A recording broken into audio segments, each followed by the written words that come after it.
Swayam Prabha. Digital India. Educated India.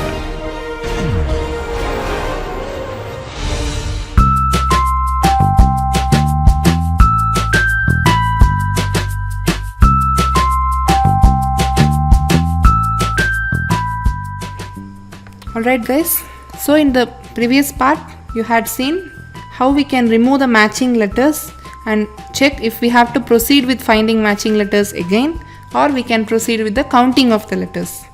So we had run it using a loop. So I hope you went through this thing. You could understand this snippet. So please spend some time here. It's just a matter of time. If you spend some time, you can easily understand what this is, what is the strategy we are using. You can understand it. So okay, by here we have taken two lists. We have obtained two lists, and there is no matching letters between these two lists. So now what should we do? We should go with counting. How many letters are left out now? So now there is no matching letters. Now we have reached at that position JA and PRI. There is no more matching letters. Now we should start counting. So how will we do that? We'll do that. We'll take a variable, say count. Just for counting, we are counting how many letters are left out. So let me say count. It is nothing but length of the list L1 and length of the list L2. Right? Am I right? Because JA is the list L1 that is left out to you. PRI is the list L2 that is left out to you. The length of the first list is 2. The length of the second list is 3. 2 plus 3 is 5 is what you want to compute, right? So that's what you're doing. So we should declare the result now after going through the flames letters, and we should declare the result. So let me say that is result. Let me make use of a list. Result. The first element is flames F. F for friends. So let me say friends. The next is love. L for love. F L A for affection. M for marriage. E for enemy. And S for siblings. Right. So this is my result array. So along this I have to iterate. If it is 5, I have to do it 1, 2, 3, 4, 5. I am at enemy, so I should cut off it. I should take the right part, then I should take the left part, concatenate it. That will be my new result, and there I have to proceed. That's how I had done, right? So if you remember, if you would check through the very first screencast video of this flames, you would understand. You can check through it if you are confused here. That's how we generally do. We'll stop at a place, we'll cross out that word, and then we'll take the right part, then we'll take the left part. That's how we'll do. That's the trick here. Had it been just remove, I could have done something like that, and I would say I can start from friends. That's very easier. But the trick here is you have to, if you had stuck at enemy, you have to start from siblings. You cannot start from friends. That's where the knack here is. So there you have to do it. And so let me start coding. So let me say, where should I stop at this? So I have to keep counting this way. 1, 2, 3, 4, 5 in that case. What if some other names are given and some 10 letters are in common? There are just 6 flames, FLAEMS. There are just 6 items. There are 10 letters in common. What will you do? You will have to again start your counting of 7 from here, right? From friends, that is 1, 2, 3, 4, 5, 6. Then 7 will friends will again be counted as 7. L is 8, A is 9. That's how you will count it, right? And 10 is M. So that is your fourth element. So 10 mod 6 is your 4. That's your fourth element you want. That is as per the human's perspective. So modularity. Modulo operator is what we are using here. That is, we want to again come back to the starting point and count it. This is what we call as modular counting. You keep counting. If you reach the end, you come back to the starting point and resume your counting. That's what you will be calling it as modular counting.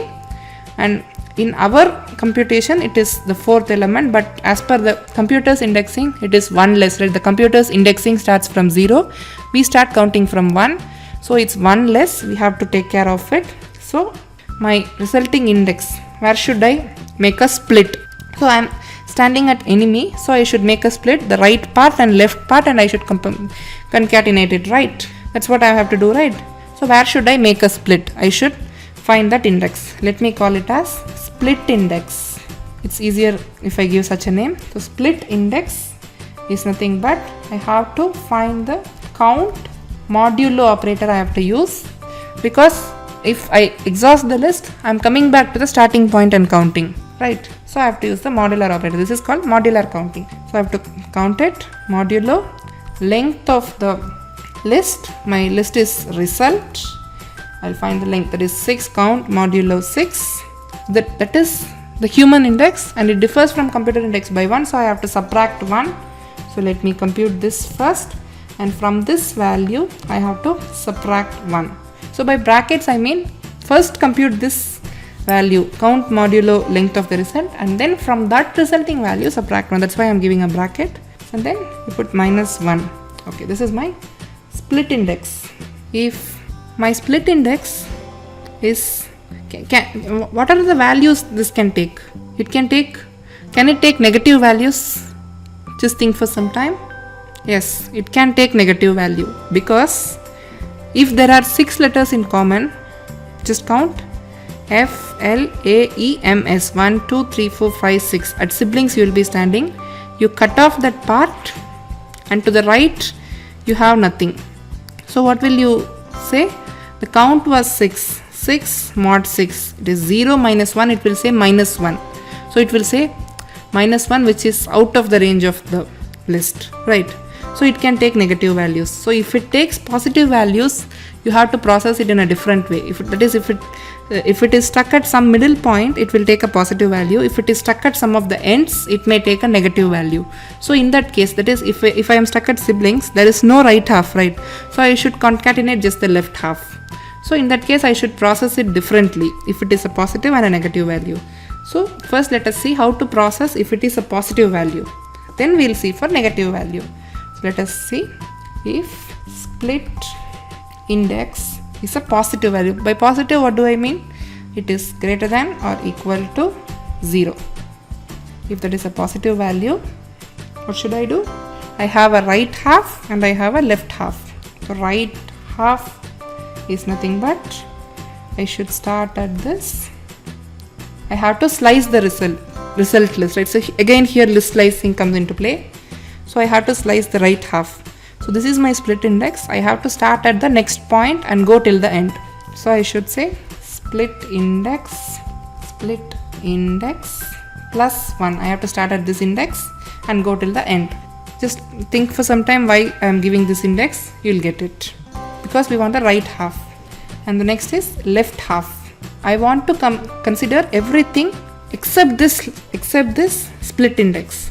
So what should I give as an end index? Split index. Because the end index is by default ignored by this slicing functionality. So I want to ignore this thing, so I am giving that deliberately. So I don't need to give a start index because I want it from the beginning.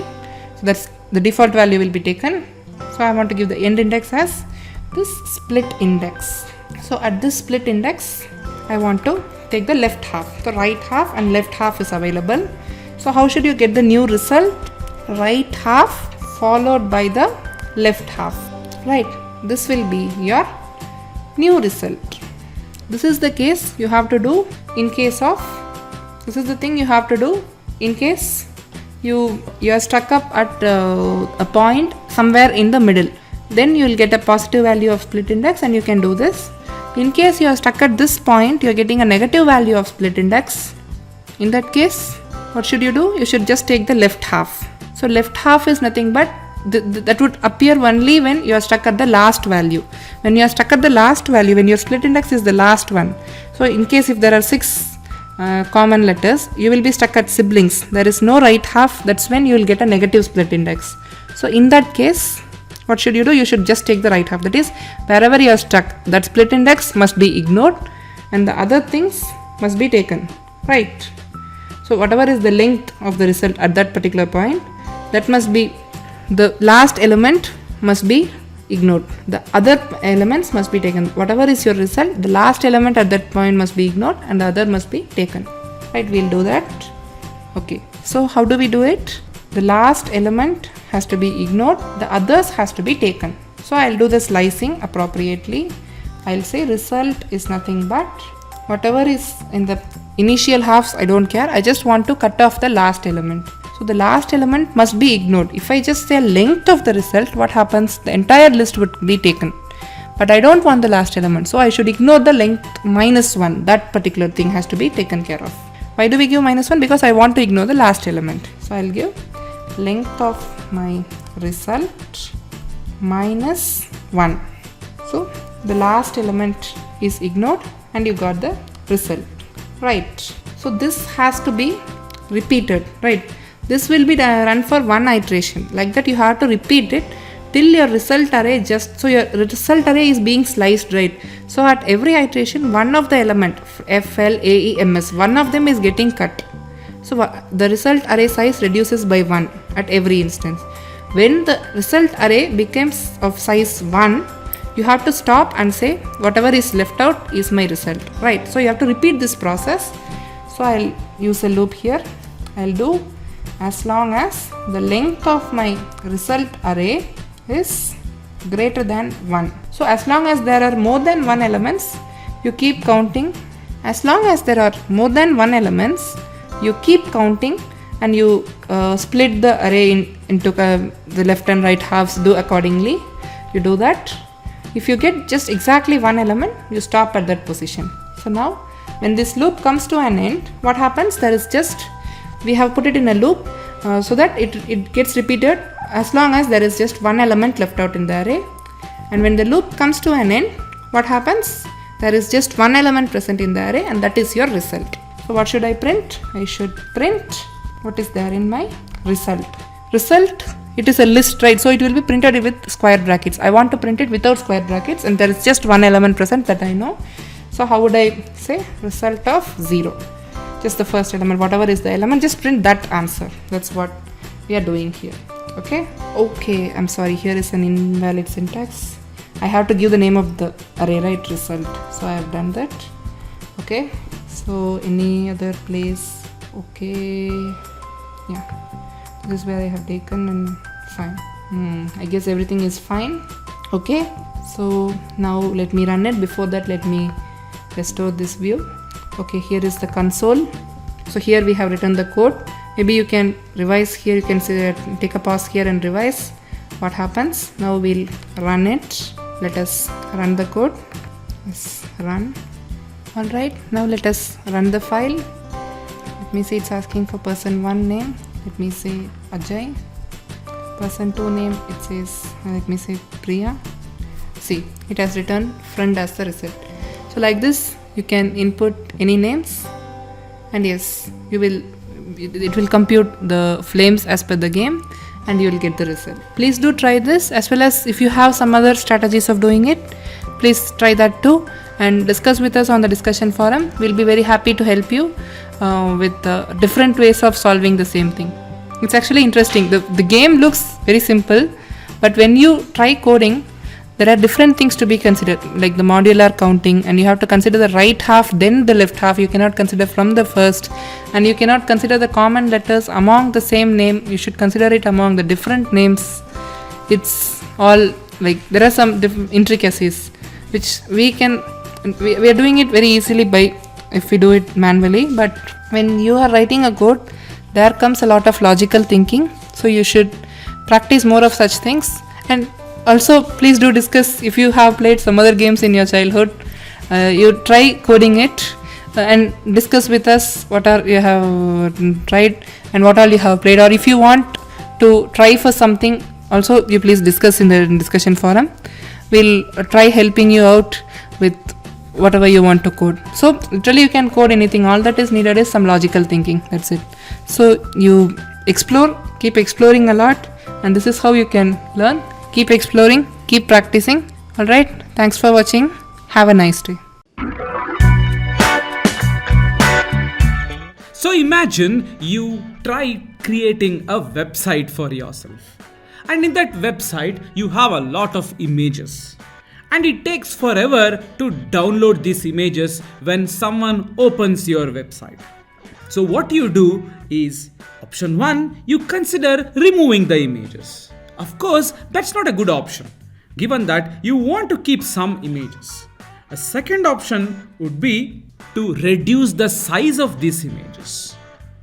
By size, I mean the bytes that the picture takes. So how do you do that? Given an image, how can one try reducing the size of the image? Probably you will lose the image quality, or you may not be able to do it for all you know, right? Is there a way to do it? Is what we are going to tell you. We will teach you a very naive, very straightforward way of compressing an image.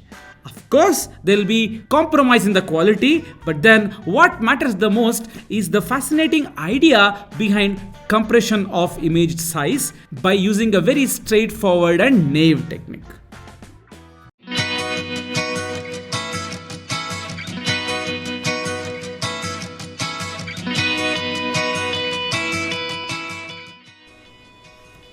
Hi guys, in this video we'll see a basic illustration of NumPy library of Python. So what NumPy is actually numerical Python. It stands for numerical Python. So in our previous videos, in our previous joys, we have seen some part of NumPy. We have been using NumPy a lot of time and to do some tasks, to perform some tasks. But in this video I will show you what else you can do, how basic operations you can perform in NumPy very easily. So what exactly NumPy is used for? Mainly it is used for to perform some matrix operations in Python, and to do it easily you use mostly NumPy library. So array or a matrix, mostly matrix, we use NumPy.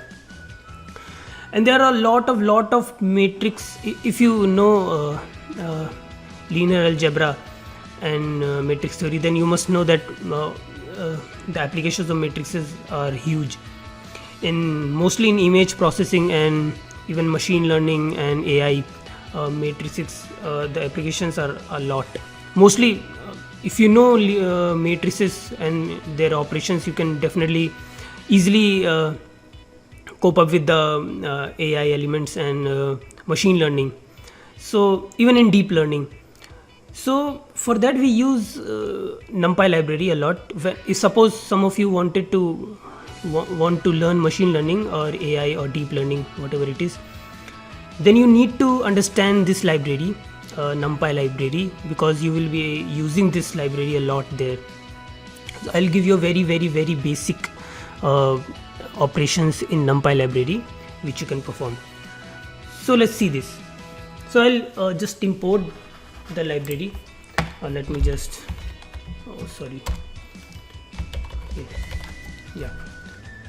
let me increase this pane. So in most of the videos I keep both of my pane because I like keeping this, but you can when you are working on your programming part or coding part, you can zoom out this part, zoom in this part and exclude this part, or vice versa. So let's see this. Let me import the NumPy library. So I'll write here import NumPy, as my alias will be np here. You can put here, it's a convention, people mostly put np, so you can put any here. You can put x also, but looks nice here. Great. So I'll create an array. How do I create array?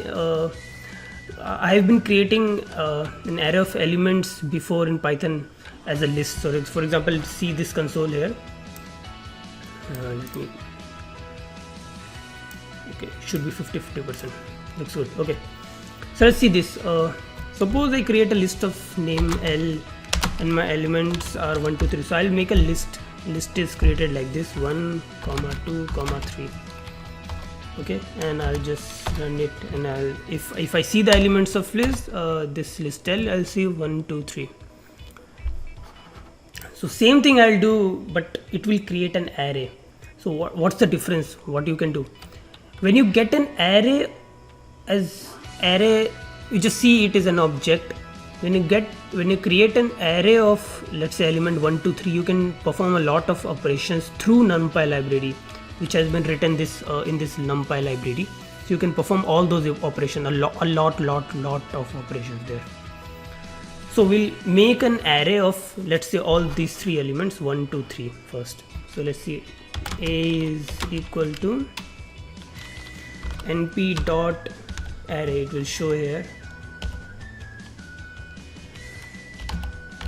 Okay, np dot array, and what are my elements? So let's say 1 2 3. So the convention is you pass a list there, list of array, as an argument. So np dot array will take an argument will be my list. Great. Just print this. Let's see what happens. Print a. Let me just run this. You can see 1 2 3, exactly what I was expecting here. I'm getting here, nothing different. I got an array. Great. Now let me do some other things here with this array. I have the array. Let me just print something. Let me just write it and you will understand what is it exactly. Type of a. Okay,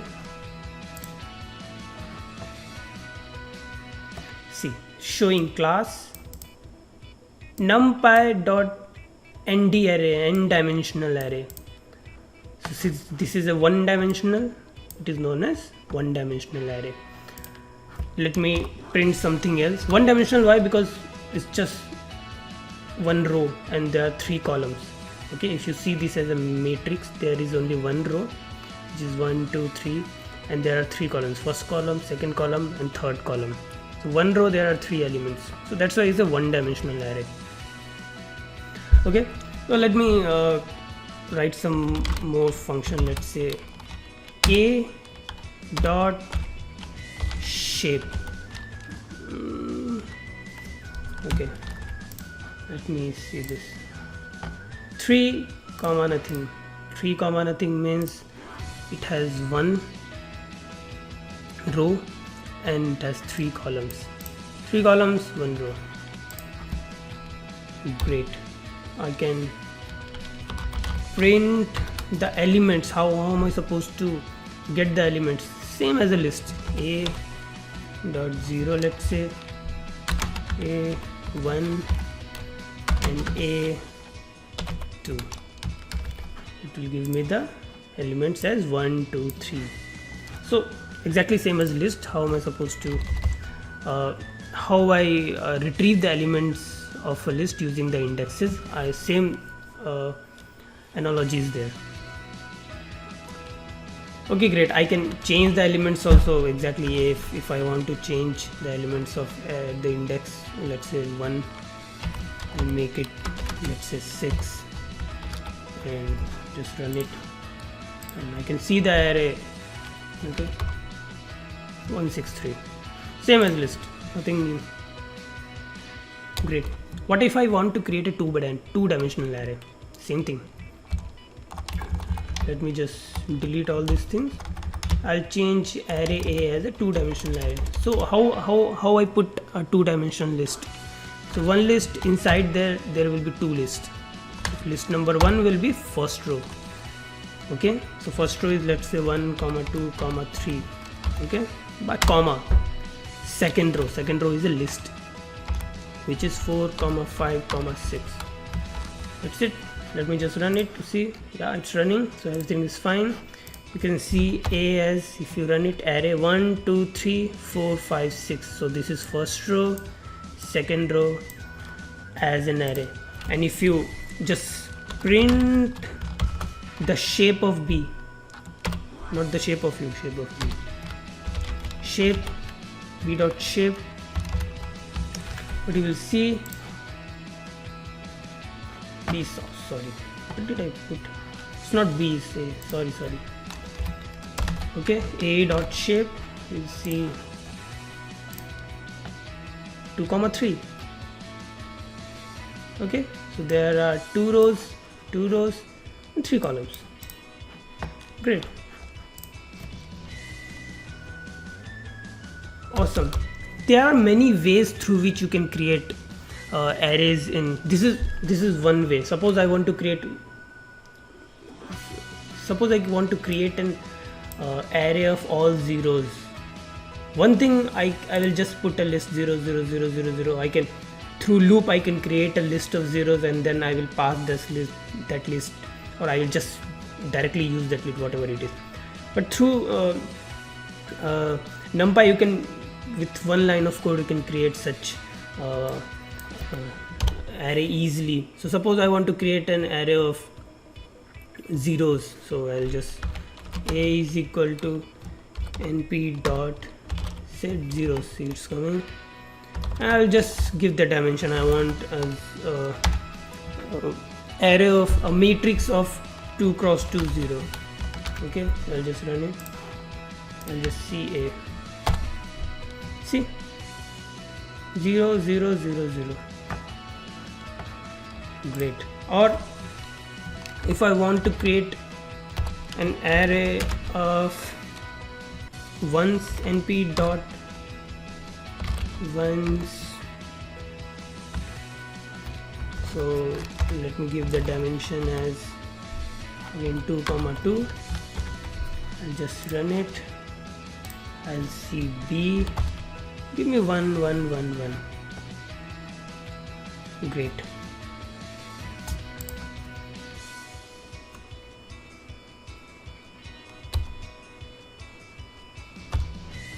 Okay, or if I want to put some particular number in all the at all the places, let's say, so I can just put np dot full.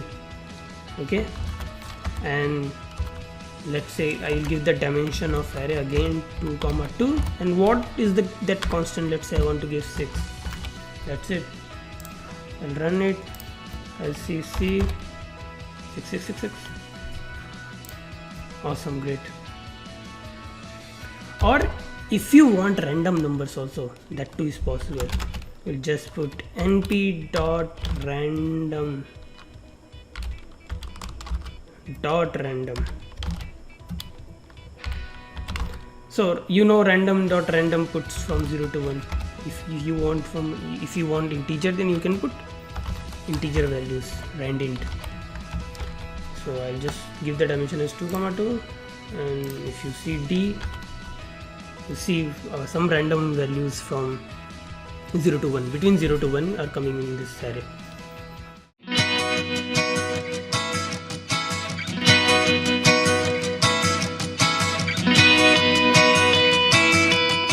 So we saw some basic functionalities of NumPy.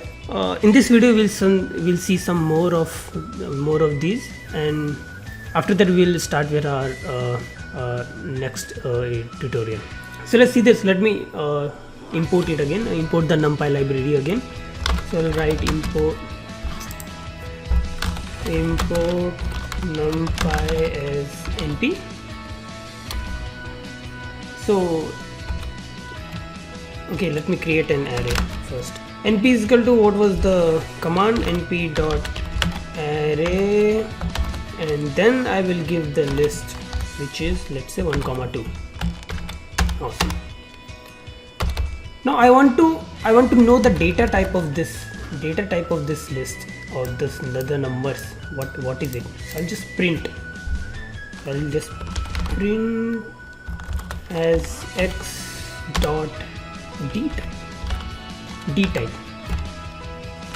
That's it.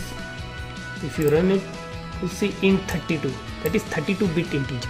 Okay, suppose I change the array as, let's say this is 1.0 and this is 2.0, and now if you run this, you see a float 64-bit.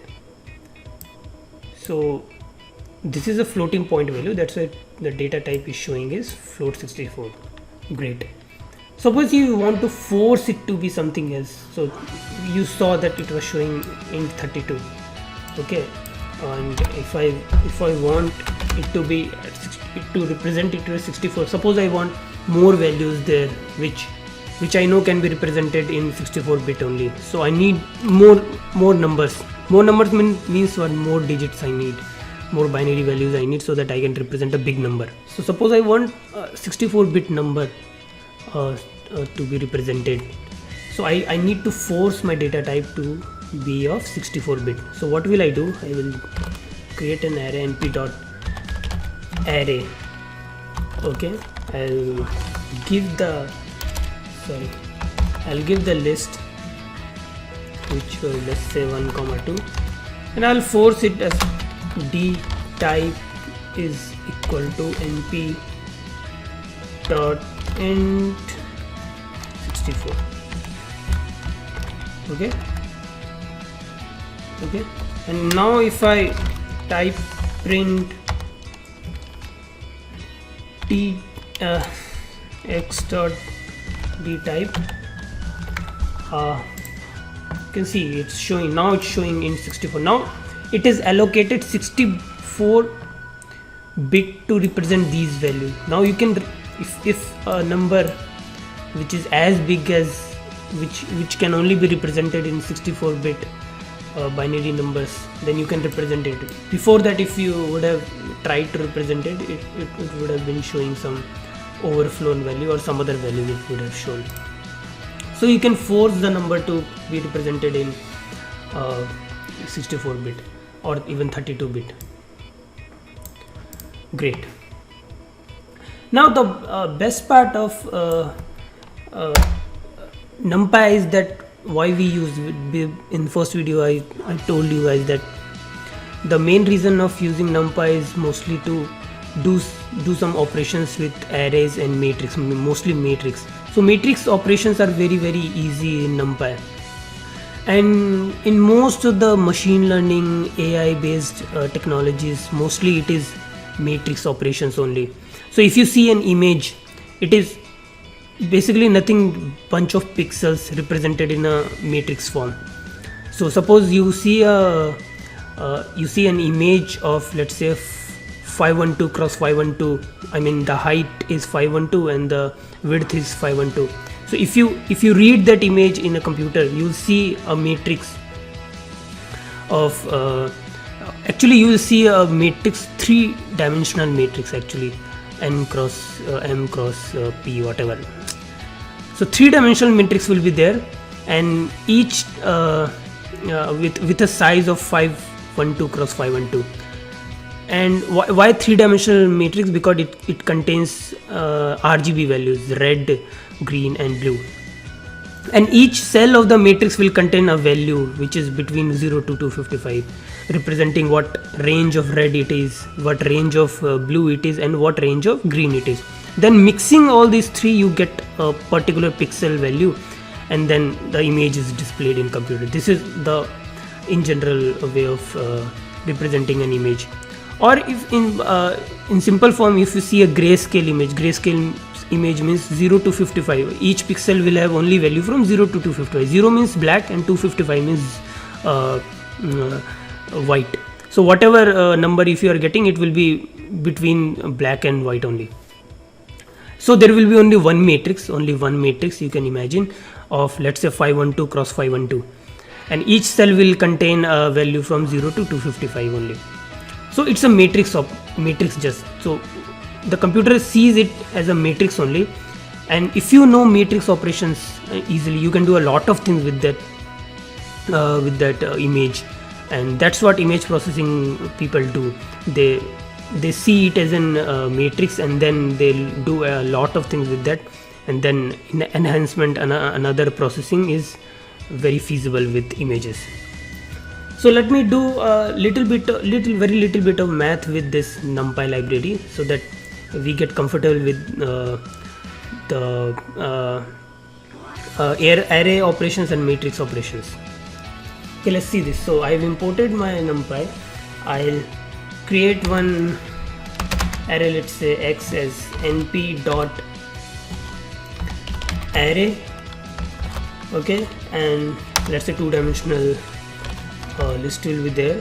So first is, let's say, 1 comma 2, and second is again 3 comma 4, okay, and I want it to be float, so I will just force it to be float, not float, np dot float, let's say 64-bit, and let's say another array of np dot, again two-dimensional array.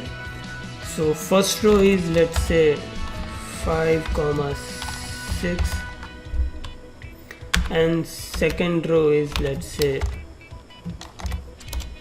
7 comma 8, and again I am forcing it to be float, just like that. No reason for this, I'm just doing it. Float 64 bit. Awesome.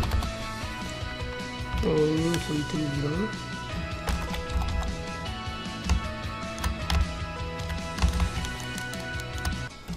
Let me see the error first here. Okay, sorry.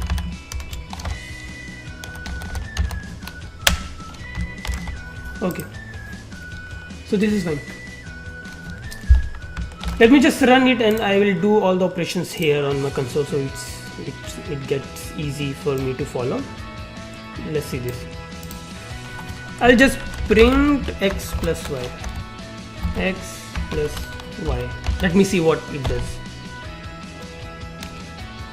Is it correct? Can you see whether the x plus y is okay or not? If you see it, you will see that it has done the element by element addition.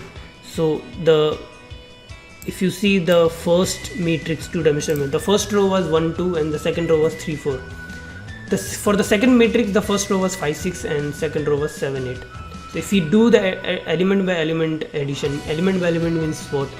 First row, first column element, that is 1 comma 1 is 1 here, and for the second matrix 1 comma 1 is 5. So 5 plus 1 gets me 6. So first element is 6. Since it is float, 6 point is coming, nothing else. If I just print x, you see 1 point, y. Okay, same goes for the second element, which is what? 8. 6 plus 2 is 8, and third element is 10. 7 plus 3 and the 12. Great. Or you can do what? You can just print here what? np dot add, and you can just pass x comma y, which are your matrices. Will show the same result. Great. Now let me do some other operation. Let me subtract these two matrices. Subtraction means that element by element subtraction. So what will I write? One thing I can write is just print x minus y, and it will give me the, is it correct? 5 minus 1 is x minus y minus 4, 6 minus 2 minus 4, 4, oh my god. It's giving minus 4 minus 4. So indeed the subtraction is minus 4 minus 4 minus 4. Great. Or I can just np dot, rather than writing add, I can just subtract x comma y. It will give me the same result. What else can you think? Any arithmetic operation? Next is of course multiplication. So I can just write print x multiplied by y, and it will give me the element by element multiplication. 5 into 1 is 5, 6 into 2 is 12, 7 into 3 is 21, 8 4s are 32. So 8 4s are 32.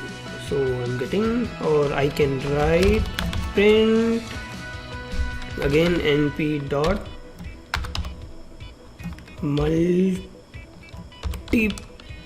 multiply x comma y, same result. Or I can even divide the arrays matrices, that is x divided by y will give me x divided by y. You can check the result.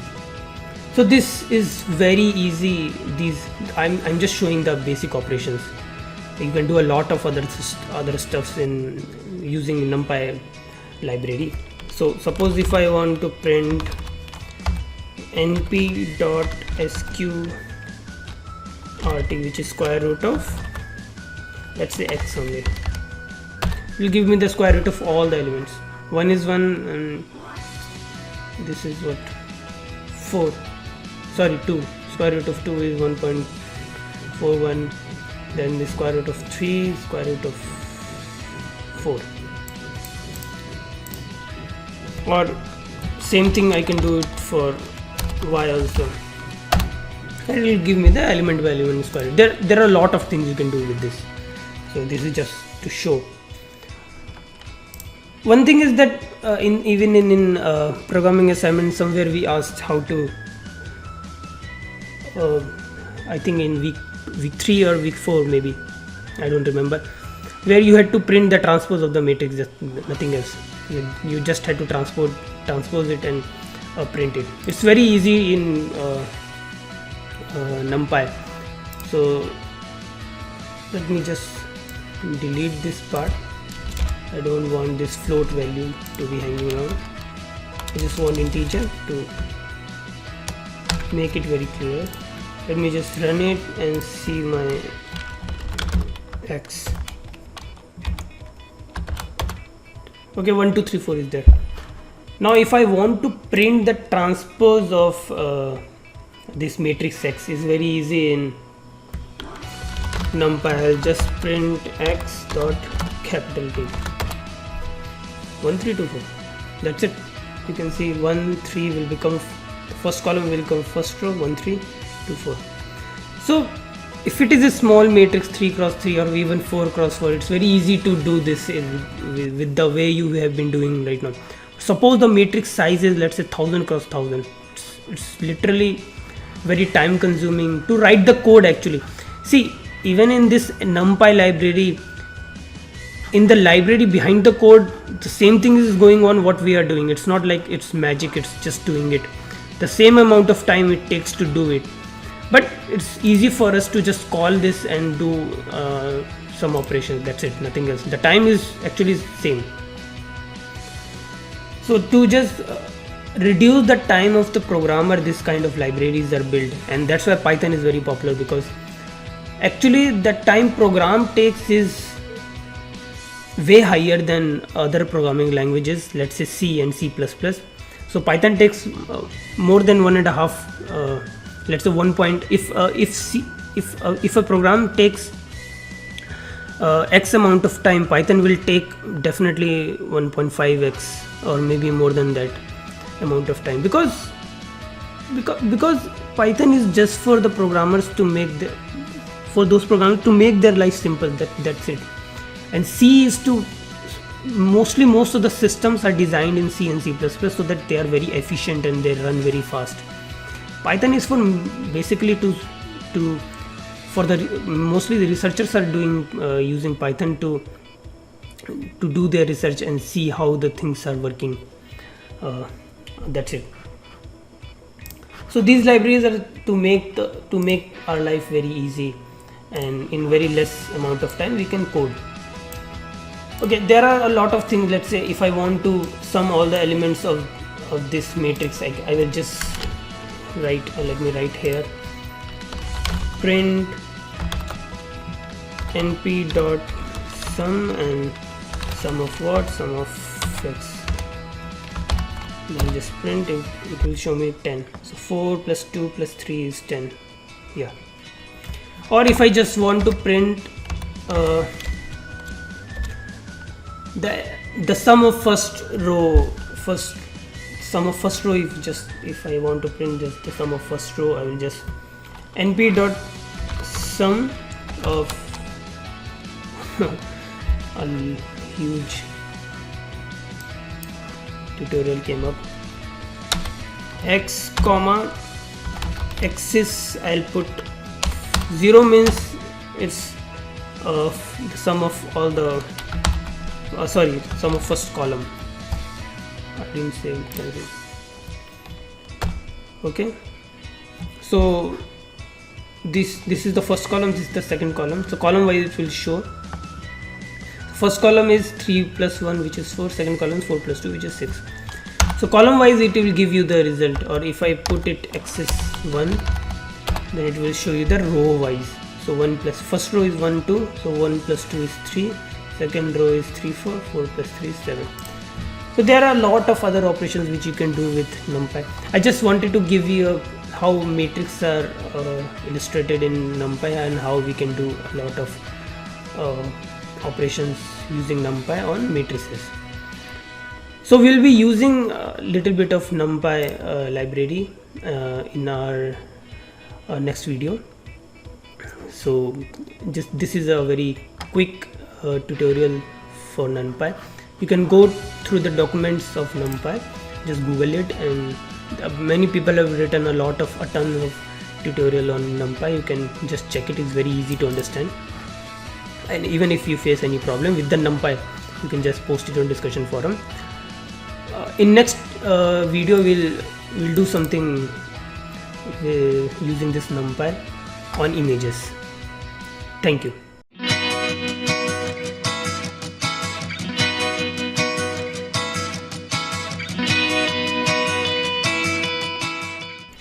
Hi people.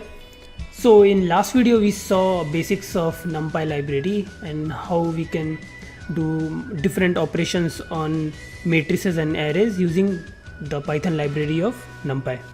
Now in this video I'll show you a very naive method to compress an image, and how easy to do with the NumPy library and image libraries. Now the idea is to motivate you people to see the compression and to understand how exactly image compression, another kind of all other compression happens, and this is a very naive way of compressing. So this the compression which I'm going to show you today in this video will be lossy compression. Lossy means we are going to lose some data, but still things will be image will be visible and you will be able to see the details of the image, but you will definitely lose some data. So that's why this kind of compressions where you lose data after compressing is known as lossy compression. Whereas there are some compression techniques where you don't lose any data but the size is reduced. So those kind of compression are known as lossless compression. So in this video we will show a very basic method which you will appreciate, and you'll see how we can compress an image. So in last video, as you have seen that we told you that image is nothing but a bunch of numbers represented in matrix. So whenever you load an image in Python or any other programming language, it's nothing. It's just a matrix with some rows and columns. So whatever is the height of image or width of image, each point of image is a pixel. Pixel is nothing but a value from 0 to 255. If it is an RGB in RGB scale, then it will be a 3-dimensional matrix. But let us assume that we are using some images where the image is a grayscale. It means there is only one matrix, and each cell of the matrix can have values from 0 to 255. 0 to 255 means that if it is close to 0, it means it is close to black, and if it is close to 255, then it is close to white. In this way you can represent an image in a grayscale. Grayscale means there won't be any color, it will be like black and white image, but mostly everything you can visualize through it. Let's see this. We'll take a grayscale image, and then we will try to compress it. So I have an image here. You can see, you can search it on Google also, Lena. So it's a grayscale image. Grayscale, you can see it's a black and white image. So whatever, if you see any, if you load it in computer and through Python, any Python library, let's say PIL, and see this is nothing but just a matrix. And so the size of this image is 512 cross 512. It means there are 512 rows and 512 columns. So it means 512 cross 512 pixels are there. And what are those pixels? It's nothing, it's just a value from 0 to 255. So that's why it is a grayscale image. Okay, so what we are going to do, we are going to compress this image. Now you all know that 0 to 255 means it is a value. 0 to 255 means it is a value between 0 to 2 to the power of 8 exactly. 2 to the power of 8 is 256 exactly. So it is a value from 0 to 2 to the power 8 minus 1. Okay, so what we are going to do is we are going to map this values of 0 to 255 to just 0 to 8. That's it. That's our compression. So what does it mean exactly? So whatever values you are getting, you will somehow map it 8 bits. So 0 to 255 means the values are of 8 bit. If you do the math, then you will understand that 8 bit means that you need 8 bits to represent a value from 0 to 255. Okay, just use your pen and paper and you will understand what I'm saying. You need an 8-bit integer or whatever you are using to represent a value from 0 to 255.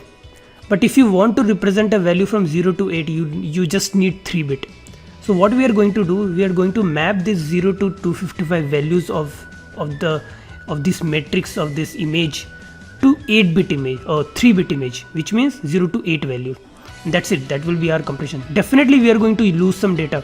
You will not be able to see the image very clearly, but something, if your intention is to do something else with the image or just to see the lines of the image, you can compress the images and you can do the analysis in other way. Let's say your motive is not to see the image clearly but to do some other kind of analysis, and you need very less size image, then you can compress such image in an 8-bit image to a 3-bit image, and you can do your analysis. So that's what we are going to do. So it's that I'm just using a 3-bit image. You can compress it to a 5-bit also. So 8-bit you can compress it to 5-bit or any number kind of thing. So let's see this. So I'm going to import NumPy library. Import NumPy. Okay, and then I will take the image function of PIL library. So from PIL import image. Great. Okay, I'll just load my image, which is, you can see it's lena.jpg. So I've imported the image function. This is not image, it is actually image function. Open, and then I'll just lena.jpg. Awesome. I'll just load this image in a new variable. Let's say pixel map im dot load. That's it. Okay, let me just run it so that you see. Okay, that's running. If you just type here, if I load an im dot in my console, im dot show me the image. Great. So everything is perfect here till now. Okay, just as I told you, I just want to see this image as a matrix. So I'll just, using my NumPy library, I will import this image as an array. Okay, so NumPy dot as array is a function to just load this image. So I'll again image dot open and I'll pass the image lena.jpg. Okay, let me just run this and let me just see this eye. So you can see this is a matrix. So there are, dot dot dot, it's written, it means these columns are missing, they are not showing the column. So you can see there are some numbers, bunch of 135, 137, 138.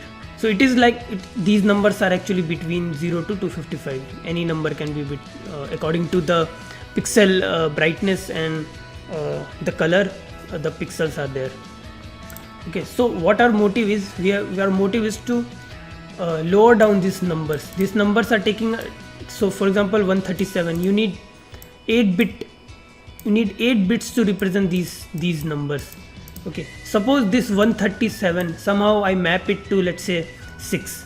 Okay, then I just need 3 bits to represent 6. I don't need 8 bit. So for those, such way I will be able to, for each pixel I will take only 3 bit rather than 8 bit. So my overall size of the image will be reduced. That's my motive. So let me see this. If I select this, you can see it's written 42.1 KB, or if I go to the properties, you can see 42.1 KB. So 42.1 kilobytes of memory it is using this image. I'm going to reduce the size of the image. Okay, awesome. Let me just remove this line. I just wanted to see this as a matrix, this image as a matrix. Okay, I'll create one more object of this image of same size, so that I can whatever mutations, whatever things I'm going to do this on this image, I'll save it in save those changes in another image, so that I can see that how that image will be the compressed image, and I can relate the size of that new image. So I'll create a new image of same size. So let me write it as img is equal to image dot new, and I'll take the im dot mode. Im dot mode means what kind of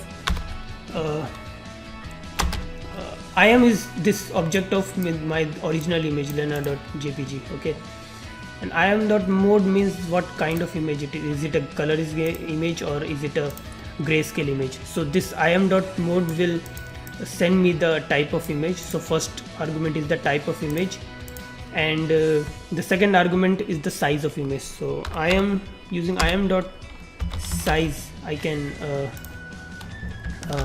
pass the size of my original image. So I want to create a new image object with same type of image. Type of means I want a grayscale image, new grayscale image, and of same size. So this is a new image, blank image kind of. You see it as a blank image which doesn't have, we haven't defined the pixels, what kind of pixels it has, what values exactly it has, we haven't defined. So we are going to define it according to our mapping.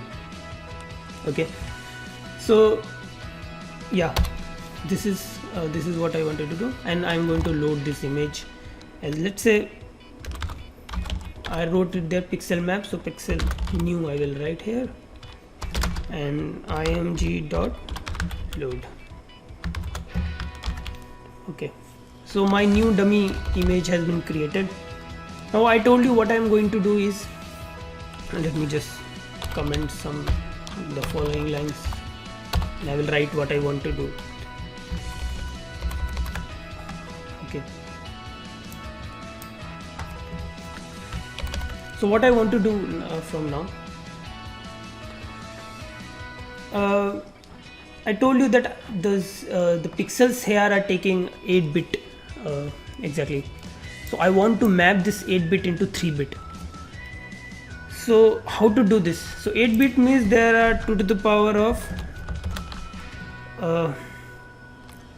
8 it can contain up to 2 to the power of 8 values. It means 0 to 255 it can have. So if I want to map it into a 3-bit, it means it should contain values from 0 to 8, because 2 to the power of 3 is 8 only. So how am I going to map it? Just divide it. So if you divide 2 to the power of 8 by 2 to the power of 3, you will get 2 to the power of 5. Okay, it means what is 2 to the power of 5? 2 to the power of 5 is 32. It means for every 32 gap I'll have one number. It means if I get a number from 0 to 31, which is a gap of 32 exactly, I'll just put 0 there. If I'm getting 32 to let's say 63, I'll put just 1, because I'm mapping for one bucket of numbers from 0 to 31.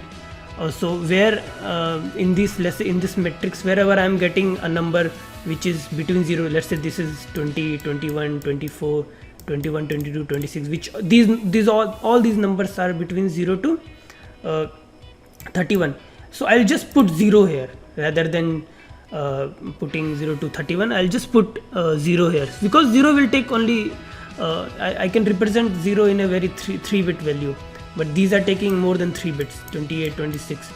Okay, so I'll just put 0 so that I can reduce the space.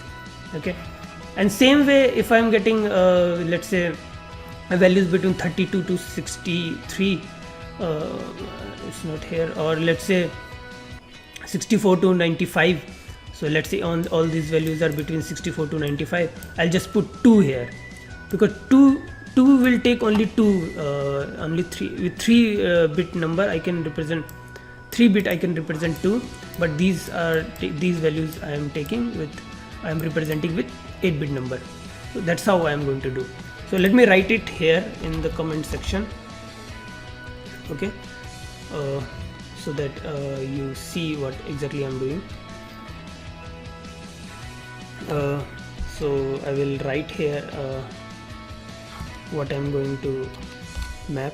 So 0 to 31 will be mapped as 0, 32 to 63 will be mapped as 1, and let me just delete this so that everything is visible here. Okay, 64 to 95 is just I'm just making a gap of 32 only, is 2. Okay, 96 to 127 will be 3, 128 to 159 will be 4, 160 to 191 will be 5, 192 to 223 will be 6, and 224 to 255 will be 7. Okay, great. Okay, so this is what exactly I'm going to do. So just see this, and according to this I'm going to create my new image.